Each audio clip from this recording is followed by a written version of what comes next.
Hey, good morning, all. Thanks for tuning in to be with us today on this panel discussion regarding prescribed fire in Minnesota forests. I'm the other lane at the University of Minnesota Cloquet Forestry Center. I'm a research coordinator and forester on site, and very excited to have Marty and Matt joining us for this panel discussion.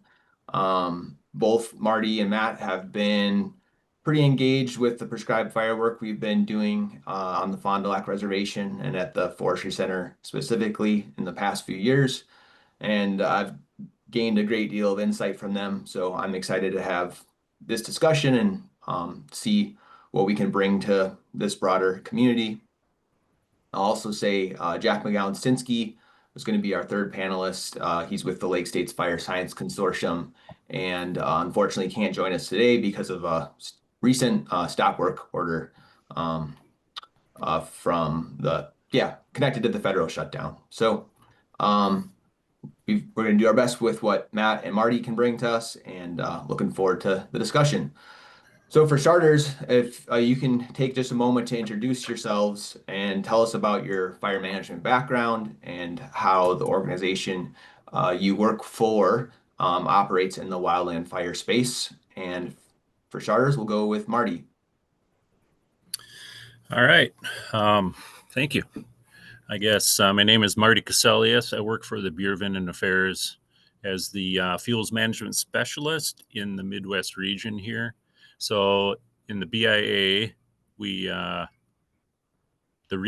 Midwest region, which we are, is covers all of the tribes within Minnesota, Wisconsin, Michigan, and Iowa. So we have the organization, as far as like Minnesota, there's the Minnesota Agency, which is based out of Bemidji, Minnesota. And then we also have Red Lake, which is kind of Red Lake Reservation, which is kind of a separate entity because it's such a large contiguous reservation.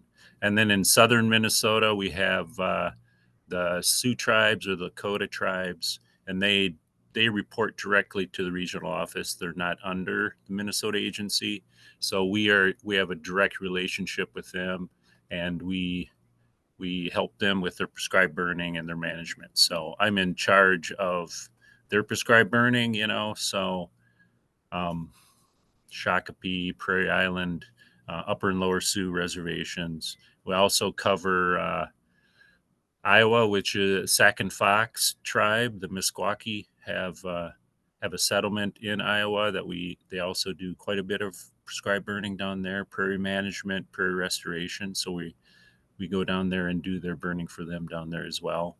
And then Wisconsin has with the Great Lakes Agency out of Ashland, and the Menominee Reservation, which is separate from Great Lakes Agency. So Menominee, which is a large contiguous reservation as well, sort of like Menominee and Red Lake. They're kind of autonomous. And then you have all the other tribes in Wisconsin under the Great Lakes Agency. And then Michigan as well. They have lots of smaller reservations in Wisconsin that are under the Michigan Agency. So I started in forest management. I graduated from University of Minnesota in 1986 with a degree in forest management, forest resource management. And then gradually, I had worked for the Forest Service for a couple of summers, was introduced to fire suppression. And then after I graduated, I got a job with the Department of Defense out Fort Lewis, Washington, and really was introduced to prescribed fire out there. As a large scale sort of proposition. Out at Fort Lewis, they did a lot of prescribed burning. A lot of it was mitigation because of training exercises. They had an artillery impact area, which was 50,000 acres, and they would lob shells into that during the summer, and then they would get fires, and then so we would try to burn that off. So you'd have a large prescribed fires around the edge of the impact area, and then they also managed to reduce what the heck is Scotch broom out there too. So which is it's a big issue with them out there as well. So that's sort of where I started. Then I got my first full-time job after that at the Grand Portage Indian Reservation I think we all know where the Grand Portage is. And working for the tribe, worked there for 10 years and as a forest manager. And at that point, we were starting, the forest was really encroaching upon traditional blueberry picking areas. So it was a great opportunity for us talking with local community members and to try to start a prescribed burning program there to bring back the blueberries. So we started that when I was there, and I'm happy to report that they're expanding their blueberry, prescribed burning program and increasing that, to maybe some understory burning and stuff like that. So that's exciting. But I'm really involved. So after that, I got another forestry job, and then eventually came to the Midwest region here went federal with the BIA, worked in fire GIS, worked in timber sale management, and then got my current job as fuels manager. So that's a long drawn out history, but that's that's it. Great. I'm done. Thanks, Marty. Matt, how Yeah, about thank you? you. Yeah, thanks, Lane. Thanks for the opportunity to be here. I'm honored to be sitting here alongside Marty. I have a ton of respect for Marty because a person this far into their career still getting out on the fire line as often as Marty does is pretty dang impressive. Because a lot of times as we get late in our careers, we have a tendency to kind of sit back and look at the fruits of our labor rather than continue to make more. So kudos to Marty. I got started in fire just as a volunteer with a local county conservation board down in Iowa. I grew up in Iowa, and when I was my first year of college, came home and was working and had an opportunity to just volunteer. Um,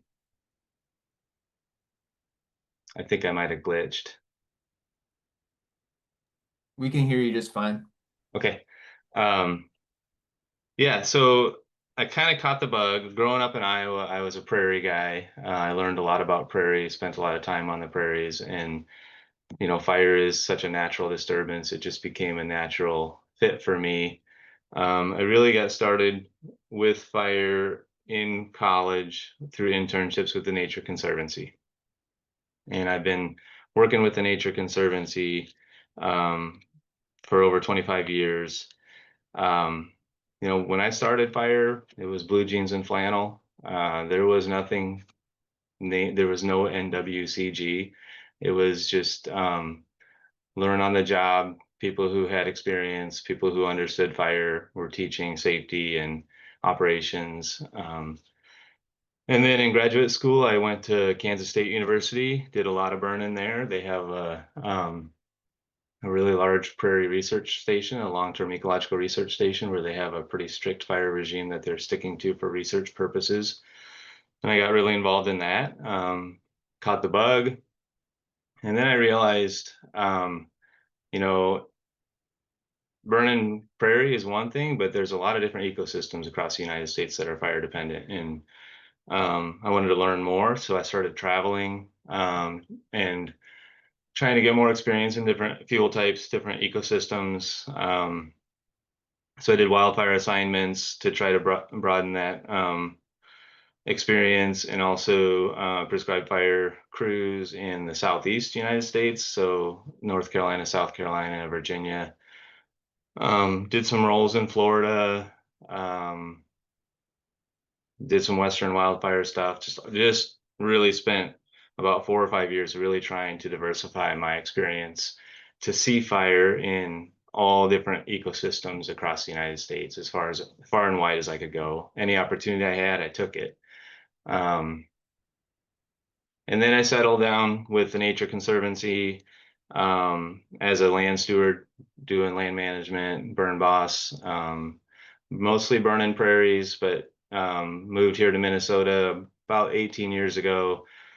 And here I had the opportunity to kind of burn in lots of different fuel types and ecosystems. So the prairies, the savannas, oak woodlands, mixed oak conifer, mixed hardwood conifer stuff. So really feel fortunate where I'm situated in central Minnesota to have sort of all of those opportunities right in my work area to be able to continue to keep fire part of the systems across multiple systems, prairies, savannas, hardwoods, all of the above. So I'm currently fire manager for the Nature Conservancy in Minnesota, oversee all of our prescribed fire operations, fire training, safety for our fire programs across Minnesota. We have crews in Northwest, West Central,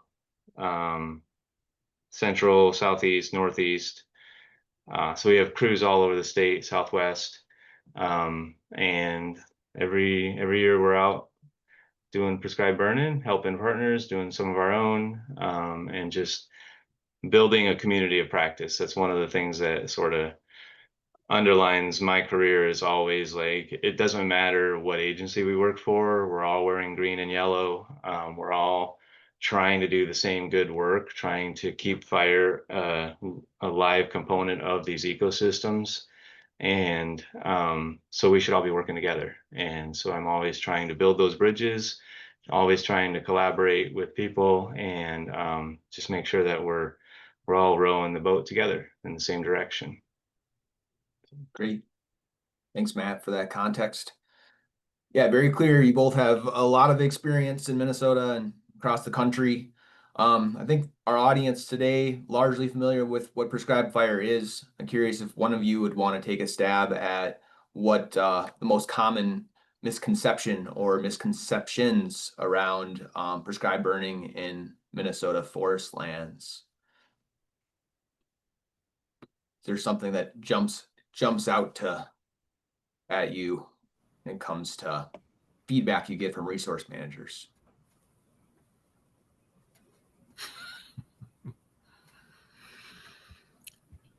My thoughts, and listening to other people, and I guess there's this, and I don't know if it would be in Minnesota or if it's nationally, or it just the idea of like good fire versus bad fire. Prescribed burning is good fire versus wildfire, which is bad fire, and it's kind of this false dichotomy. I mean, fire is neither good nor bad. I mean, prescribed fire can have great attributes to it, and also going to have bad attributes to it. Now, you're always going to get smoke. You're always going to get some negative facts. You're always going to get some other aspects to it, versus wildfire, which is, we can say, oh, that's bad. That's always bad, but it's not. I mean, there's great ecological benefits to wildfire as well. It's just you get the the unplanned ignition, and you're scrambling, right? Versus a planned ignition where we can plan it out, and it's like, all right, this is, we can manage the risk easier. So it's an easier risk management situation rather than, an unplanned ignition where, everybody is, hyped up. So I would say, prescribed burning, it's more of a, and we have this in the BIA, it's like you have a planned ignition versus an unplanned ignition, you know, and it's like, all right, we've had burns that you get an unplanned ignition in a burn unit. And like we had this spring, we had an unplanned ignition down at Prairie Island that was started by the railroad, came off the railroad, right away and into one of our burn units. So, I mean, was that good or bad? It's like, well, maybe, if it got away, it, out, burned the house down, yeah, that would have been exceedingly bad, but it was good. So it's that's so I think we need to stay away from that false dichotomy of what is good and what is bad. So, Matt, what do you think? Yeah, for a long time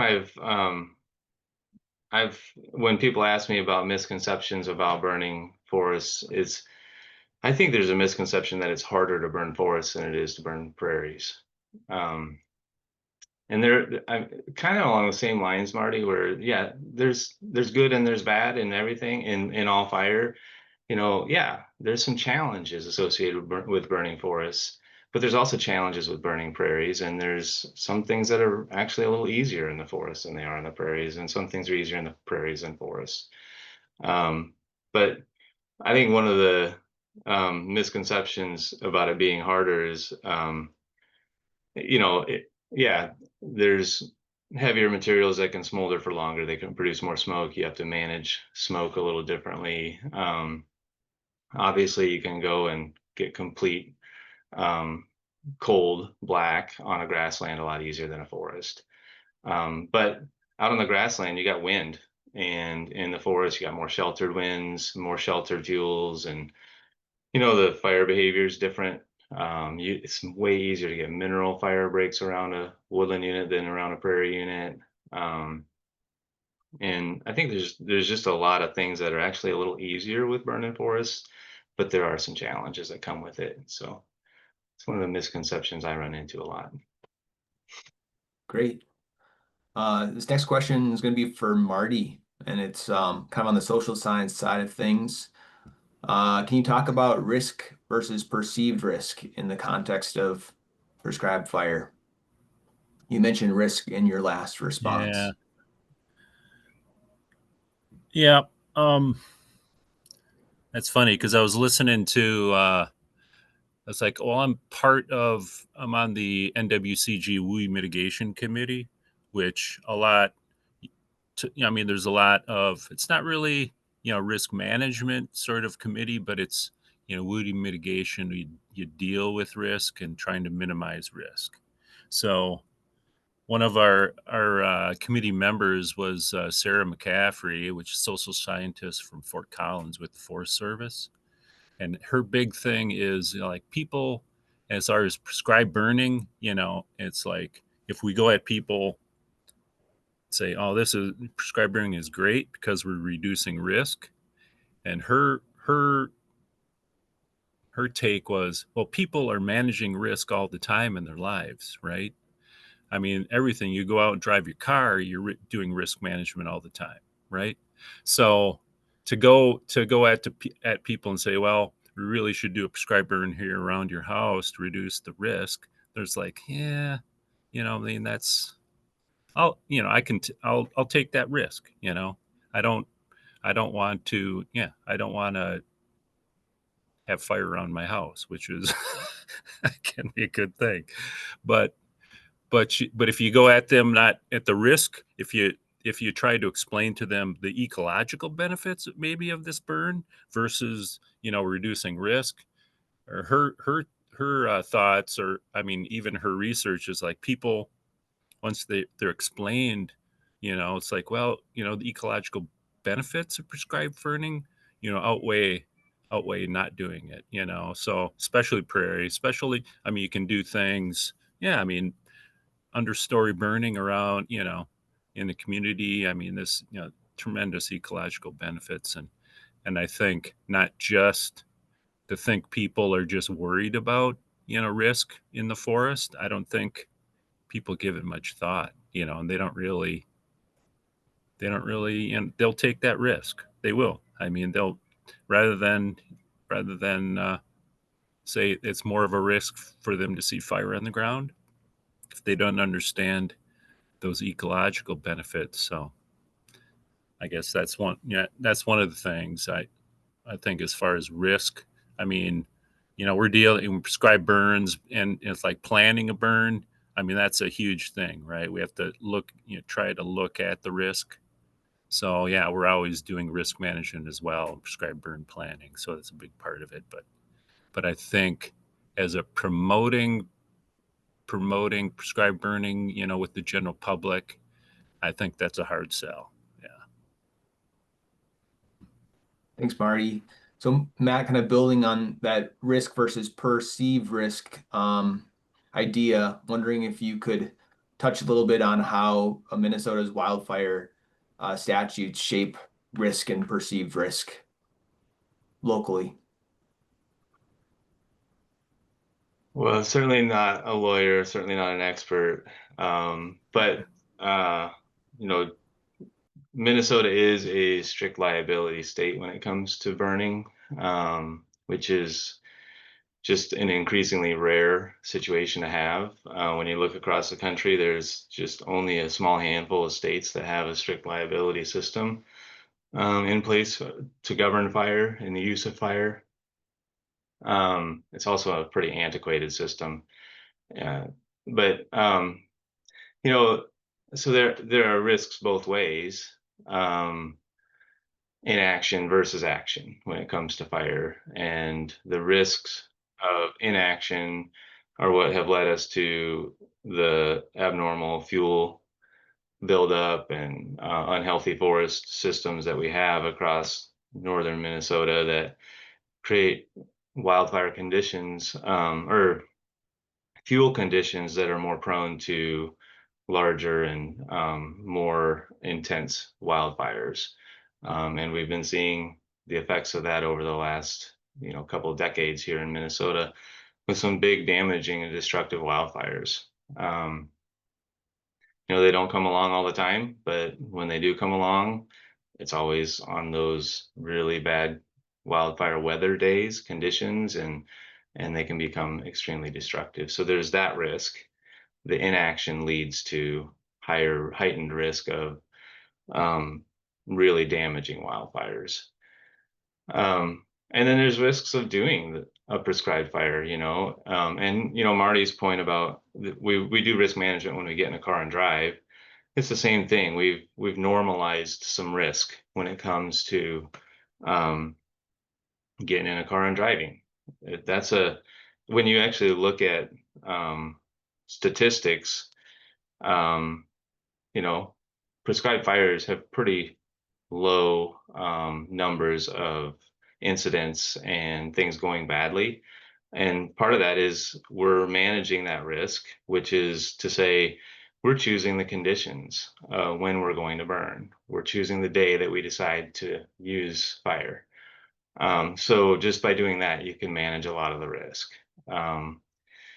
Same thing as, deciding to put on a seatbelt when you go drive your car. It's just one of those ways we can manage risk is instead of waiting for a wildfire to happen, we choose site conditions, pre-treatments, and all the planning that goes into it in order to manage those risks and make the fire safer.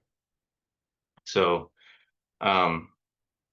oftentimes in our society and our state statute here in Minnesota, strict liability, leads us into we have risk choices we can make.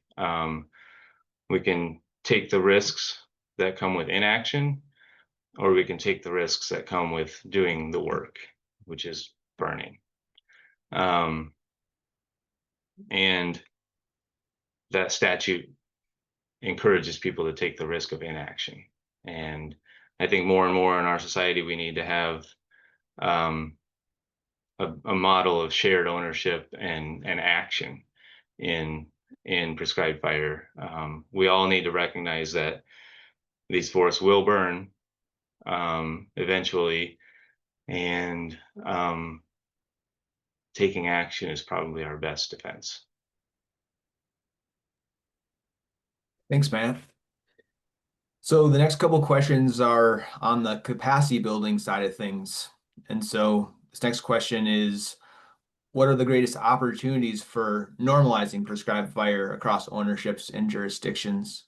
And Matt, you already mentioned normalizing kind of that risk evaluation a little bit. I'm wondering if you could expand on what you were talking about there in response to this question. Yeah, so I actually think one of the greatest opportunities that we have right now is the fact that over the last 2 to 3 years, fire has been on the minds of everybody in Minnesota constantly. I mean, all summer long, we've had off and on, wildfire smoke coming out of Canada again. Or we've had actual wildfires in Minnesota that have made news and been in the news. And so like, I feel like, 2 years ago, you couldn't go more than 2 or 3 days in Minnesota without being impacted by smoke from Canadian wildfires. And it would be in the news almost every other day. And then this summer was a little less, but it was, once a week or so, we would have impacts from wildfires, the smoke drifting through Minnesota somewhere, and it would make the news. I think that's an opportunity, to just have a conversation about, yes, fire is a part of northern Minnesota, of Minnesota ecosystems across the spectrum, including our forests in Minnesota. It is a part of our forest systems and ecology, and it belongs there. And whether we want it or not, it's going to burn. That those forests are going to burn at some point. Once again, do we want it to happen on those extreme weather days when the fires can get big and go up into the canopy, and be destructive? Or do we want to do it under more mild conditions where we've prepped and we've planned and we can keep that fire down on the surface and we can do a fire that's healing rather than destructive? So prescribed fire is that's the type of fire that can be healing to an ecosystem. And wildfire is the type of fire that when we let it happen under the wrong conditions and we've had inaction for so many years, oftentimes it becomes destructive rather than healing. Marty, you have thoughts on that?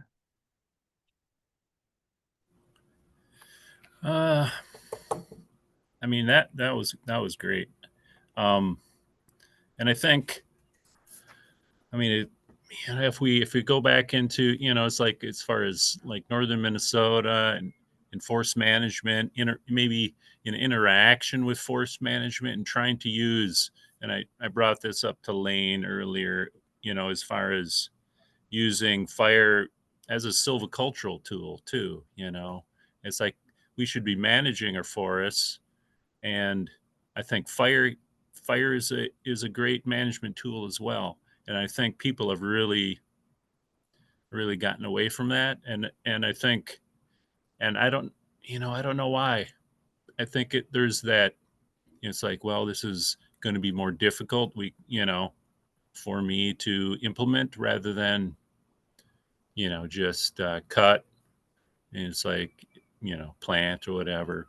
Back in when I was in forestry school, it was like it's like cut, burn, and plant. There was that burn in there. I don't think I'm seeing any burns, but people doing that as a silvicultural prescription.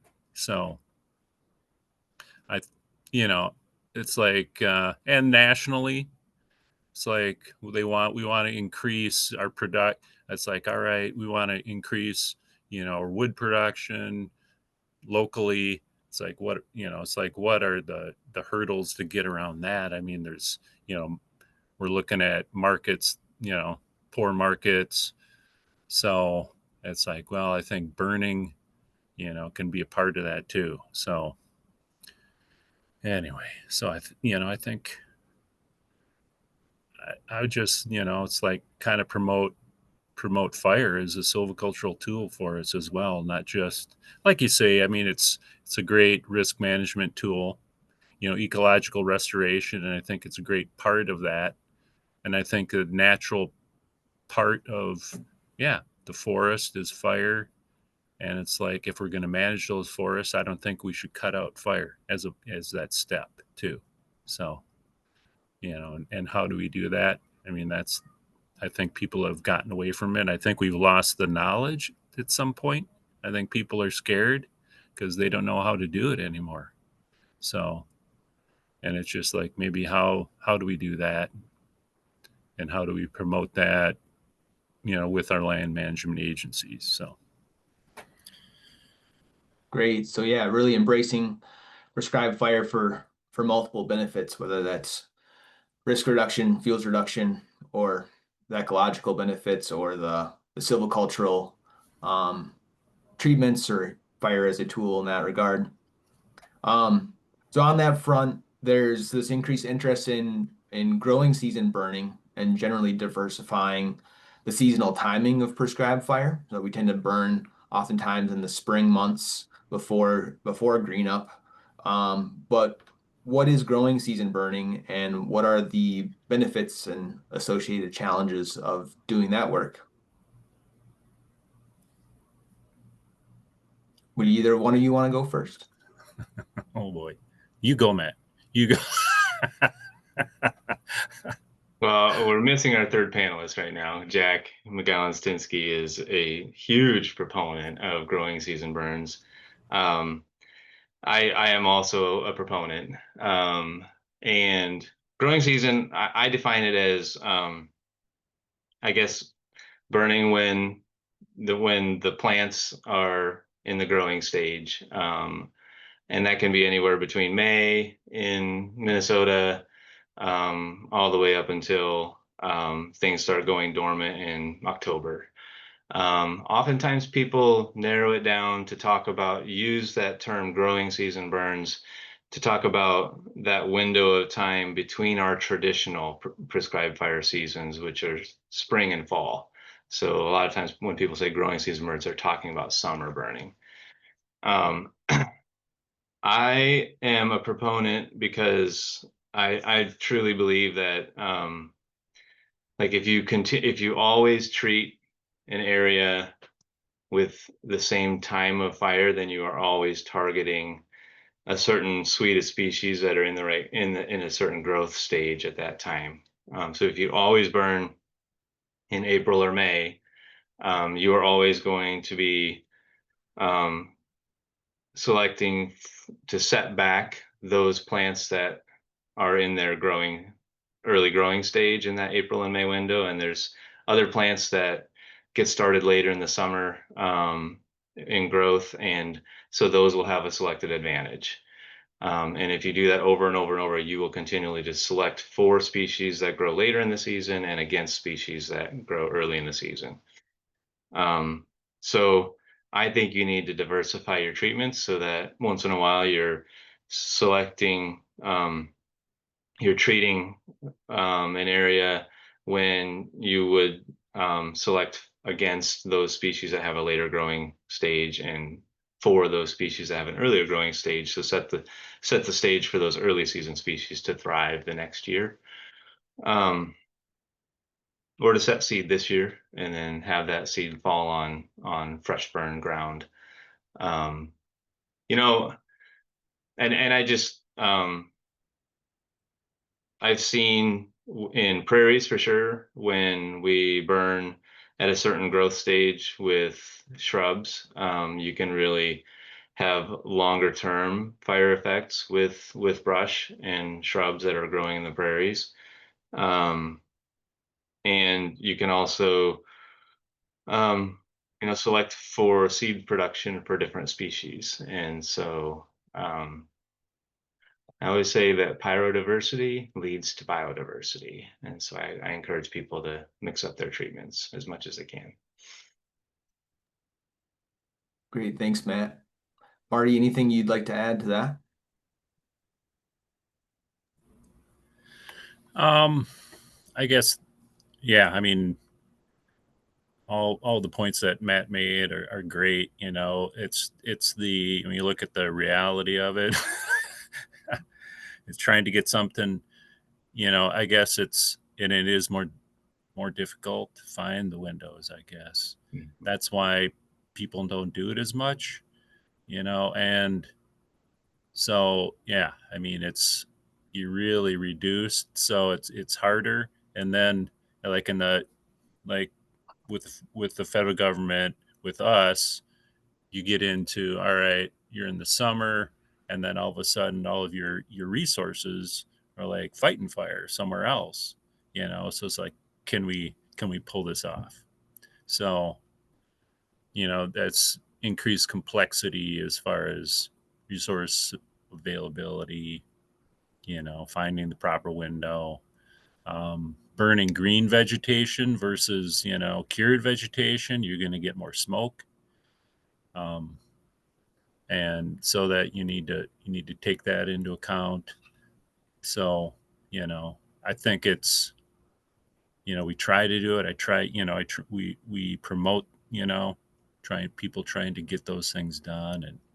But yeah, I mean, it's not without its challenges, that's for sure. And I think people all realize that.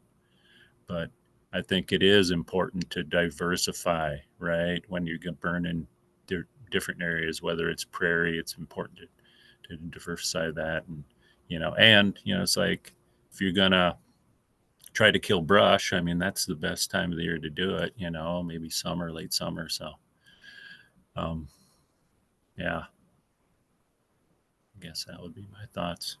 Great. Thank you. Yeah, Lane, if I may, Yeah. I think Marty, you've hit the nail on the head with the identifying that during certain times of the year, our workforce is tasked with wildfire suppression and not available for prescribed fire.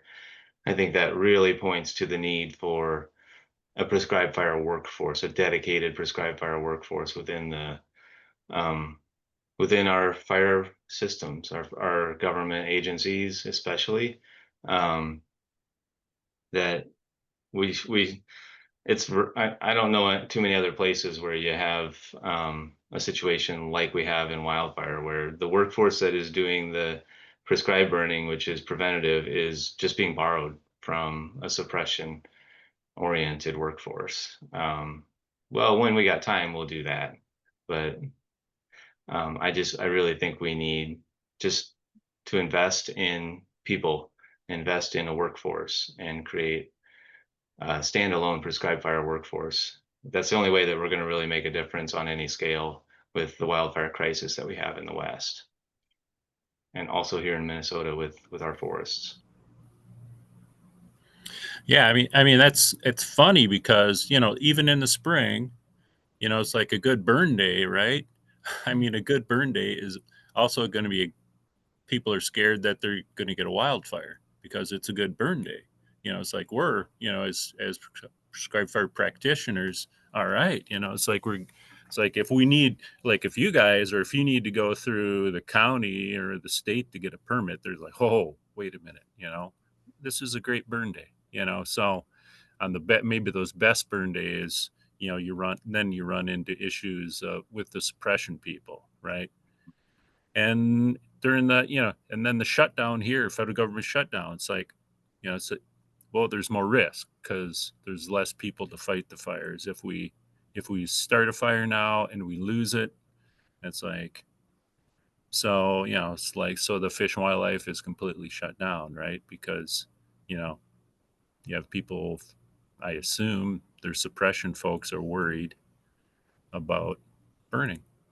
It's like, Mm-hmm. luckily, in the BIA, where they turned, initially they stopped us burning, but now they opened it back up for us, not without some additional requirements on us. It's like, but luckily we can still burn.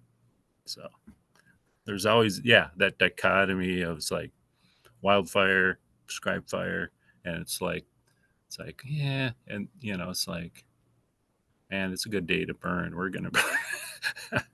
So yeah. And it's like we talk about increased capacity.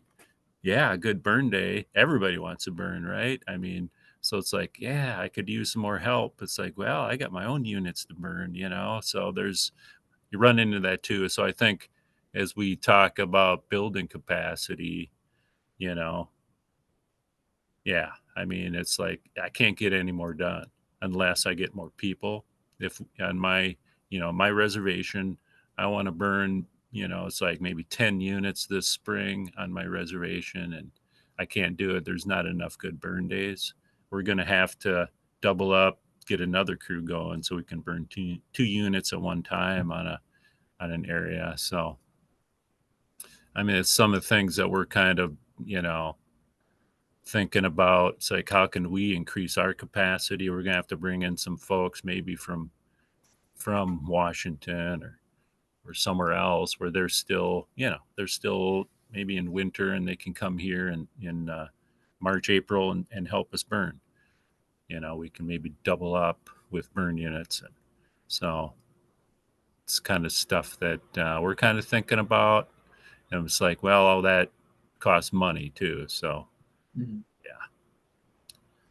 Yeah, well, for the sake of time, I want to jump ahead a little bit. Maybe we'll come back to another question on capacity building. But question that I think some folks here would be really keen to hear more on would be about fire surrogate treatments. So not everyone that's tuning in today has reasonable access to prescribed fire through their resource management program, or maybe they're just kind of fire curious at the moment, trying to learn more. But do you have any thoughts on what kind of fire surrogate treatments are out there that may be more readily available to our audience and can achieve some of the same ecological or cultural benefits of burning?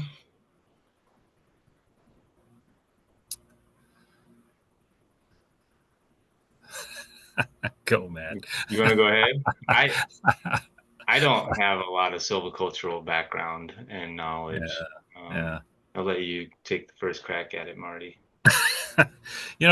I was thinking, it's like, man, it's like nothing, right, Matt? Nothing substitutes for good fire, man. Yeah, yeah. There are like I Being feel like fire you can get guys. some effects, but you can't get you can't get the exact same thing that you can with fire. Yeah. So a lot of what we're doing, in some areas it's like, all right, we got pine plantations. Some areas you got, large area, tons of pine plantations. It's like, how are we going to try to bring this back into, maybe a more natural state? Um, so you like thinning and maybe cutting the brush out of that if you got a hazel issue, and like some of those areas like were cut, pile the brush and masticate, and it's like trying to bring that down to the ground. So it's mitigation, and it's like has some ecological effects. It's like what we're trying to do, but that's the thing. It's like, well, I still think, if we're kind of setting these areas up for a fire too. It's like, well, we're reducing the fuels. Maybe these plantations are around communities or whatever, but setting them up so that we can maintain them with fire. I mean, so we've been doing this for a while, and I think setting them up so that we can get fire in the understory. And it's like some of the areas, like we're doing quite a bit of this over at Menominee in Wisconsin, and they are looking. I mean, they're pretty impressed with what's been happening at the Cloquet Forestry Center, that pine underburning, and I mean they want to. I don't know if you've ever been to Menominee, but there's certainly areas over there. I mean, just beautiful, beautiful white pine, and they really have been managing that for a long time. But they really haven't used fire. They've had some issues, maybe a shelter wood and a pines or a white pine stand, and go in there and try to set up for natural regeneration, and with the fire, and they've like torched all your seed trees, and they ran into some issues, and then boom. I mean, something like that, a mistake like that will set you back years, and it did. I mean, this was back like in the 80s. They tried burning a shelter wood in white pine stand and killed all the white pine or the majority of them. So then it's like the forest managers, all right, well, we tried that didn't work, and we're just going back to our old, to the same prescriptions that we had. We'll just set it up with some scarification rather than trying to burn the slash, or we'll just plant. So yeah, I mean, so culturally, we've you can run into issues like that, and it's like, yeah, I mean, I guess we're not immune from mistakes, and just I think just trying to learn from those, is a big thing too. Yeah, but yeah, just asking for help as well. I mean, the big thing as far as trying to build capacity, and I mean, what are we doing? Who has any experience in doing this stuff, and how can we how can we leverage that, asking for help when we need it, Yeah. and that's, yeah, not only with the knowledge, but I think, if we can ask, when we're trying in implementation, getting more folks, maybe, doing that and helping each other in those burning season, or growing season burns, and just asking for help, and then you're expanding the knowledge that's gained on those burns as well. I think that is a big plus to that, Mhm. bringing in more people. Maybe you don't need all those people, but I mean, spreading that knowledge, I think, is important, you know. So now, what was the question? Well, that's not important now. Uh, the I wanted to just sort of get at that knowledge exchange or information sharing idea, something that both of you have been, really helpful with the program of burning here at the Forestry Center. Matt, I remember you saying for setting up some of our burns to go in a new growing season, brushing of our hazel, and using that as a setup for broadcast burning. But that really is a fire surrogate treatment, and to be able to brush at a time of year where you're getting most impact on that hazel or that understory component you're trying to work against. If someone can't be burning on a site, it seems like that growing season brushing is potentially the next best thing, especially if you're able to go in with power brush saws and do that in a more nimble, careful way, protecting some of the regen you may want on the site. Mhm. But then that also kind of tees us up for getting fire onto the ground and more seasonal windows, and it's kind of becomes this surrogate treatment, but also a site prep for broadcast burning down the road. And so that's one thing I'm looking forward to seeing more of or advocating for. Um, and yeah, we're at like the 9:50 mark, and I want to make sure that we have time for some questions from the audience. And I know we can talk a lot more about some of the capacity building stuff, but maybe we'll come back to that if it shows up in the questions that Lane Mosier's curating for us here. Yeah, thanks, Lane, and thank you both for such a great discussion here. I know that we're kind of cutting it short, and I won't be able to get to all these questions from folks in the chat as well, but we'll just try to keep her moving. So there's really kind of a gaggle of questions of thinking about fire kind of at the state level. Some folks mentioned that Minnesota isn't as much of a fire-friendly state. How can we change this at the state level, since prescribed fire is often discouraged by Minnesota in a variety of ways? And then just two quick follow-up comments before I punt to y'all. Seems like initial attack is more kind of the priority rather than prescribed fire, or even in the fall. So trying to balance that capacity, and even thinking about in the past, DNR Forester used to do more silvicultural burns compared to the present day. So what's the panel's thoughts on that kind of state level question about implementing prescribed fire? I think we could do a whole nother like day of that, couldn't we? Set it up, Lanes. We'll make it happen. Shoot.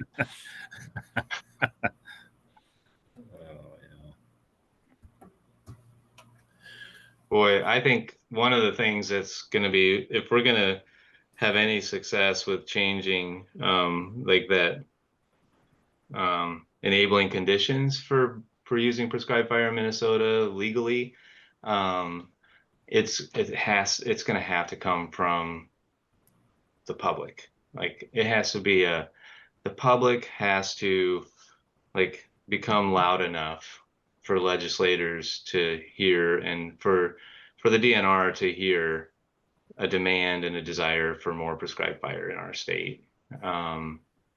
Because I just don't know if there's enough initiative or incentive for our legislators to want to make a change unless their constituents are loud enough.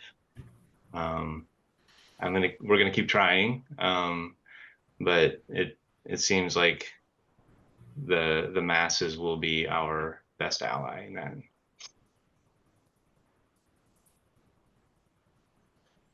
Yeah. Yeah. I mean, there's one thing I'd like to say, well, question Lane about DNR forestry, maybe not doing as much burning as they used to. And yeah, I mean, it seems to me like whenever you hear about DNR burning, it's the wildlife, right? They're doing wildlife burns. It's like now it seems like it's the only burning they do now. I mean, DNR forestry doesn't seem to do any burning. Yeah, their initial attack, waiting when the wildlife folks lose a burn or something. But I think, DNR forestry, just like in any organization, in order to promote something, you need some good leadership in that direction. And I think I've seen it in our programs, because we, have a diverse, spread out reservations everywhere. And what are the most successful programs that we have? It's just like you have somebody that steps up and is really provides that leadership and drive and is an advocate, for burning, and then you're going in and saying, well, we don't. It's like, well, we want to burn, in forestry. It's like, yeah, we need to develop those silvicultural prescriptions in forestry where, I mean, the best way to do that, we need to put fire on the ground. And how do we do that? And ask for help, ask somebody. It's like, I don't know anymore. I think we're losing that knowledge and we need to get it back. I think, we're at a point in time right now where I think we need to start developing that knowledge again. And then we get back into ecology. It's like indigenous, it's like this, cultural burning as far as on the reservations too. On the reservations, there used to be tons of burning, right? Or even the whole area is like the native folks burned, right? It's like we know they burned. We know there was tons of burning. They modified their environments, but how did they do it? It's like we really don't know. And it's like you ask the folks, on the reservations, like, yeah, there was lots of burning, but how did they do it? It's like, well, we don't know. So I think it's just we have to start somewhere and just try it. And it's like, what are we doing? And it's like, and learn from it. We need, and that's you need that culture. The culture of uh, of just learning and bouncing stuff off each other and asking for help. So I think we have to get away from thinking we know everything and this worked before. It's like, what else can we do to promote fire? So Great. Thanks. And that actually tees up this next question here from early on. You've touched on it a little bit, I think, throughout the talk, but from Christian, often I hear management objectives generically stated as returning fire to the landscape with no articulated goals beyond this.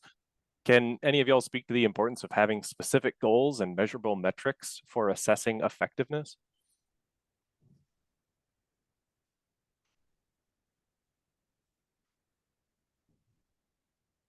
Yeah, I mean, you're right. It's important to have measurable goals so that you can identify whether you are being successful or not with your fire program and your individual fire treatments. And they need to be measurable. They need to be clear, and they need to be achievable too with the fires. And that's a part of writing a burn plan, having a prescription, and developing your fire program. Additionally, sort of along the lines of what Marty was just saying, people used to use fire more frequently. It didn't just early silviculturalists, foresters, even ranchers, landowners. People used to have a different relationship with fire, and fire it's a being, and it is a component of this system, the landscape. We humans are also a part of that landscape. And, there were not specific ecological and measurable objectives early in human use of fire for managing ecosystems, but they recognize that fire is a part of the system. And so there is something to just having fire be a part of the system. And having it missing from the system, we've seen what happens with that too, that the forest system changes in some places almost irreversibly. And in some places it becomes very dangerous. In some places it becomes extremely unhealthy. And so I think there is something to just having and making sure that fire can still live in this system and be a part of the system, just the same as moose live and are a part of the system.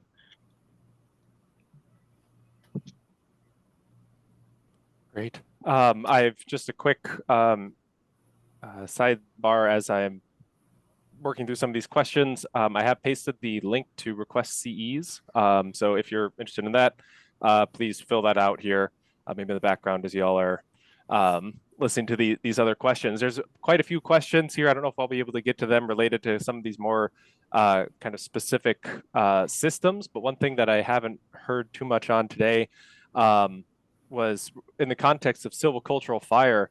Do y'all have any thoughts on these pre-harvest site preparation burns? Matt from Grand Portage has heard about them in oak, but do they have a role in red pine or other forest types that really dominate our forests in Minnesota?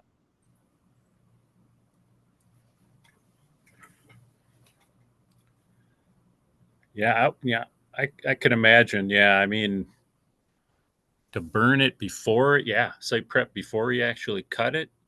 I mean, to get rid of, if you're going to try to get rid of the brush. I mean, so it's like, well, maybe I think, it's like, so you have to manage your fire behavior as well. So if you want to, it's like, well, we try to set this thing up for an understory burn before we're going to thin or something, a red pine plantation, like thinking about Grand Portage. It's like, all right, well, we're going to thin these. Should we try to get a burn in there beforehand? And it's like, well, maybe we should cut the brush down and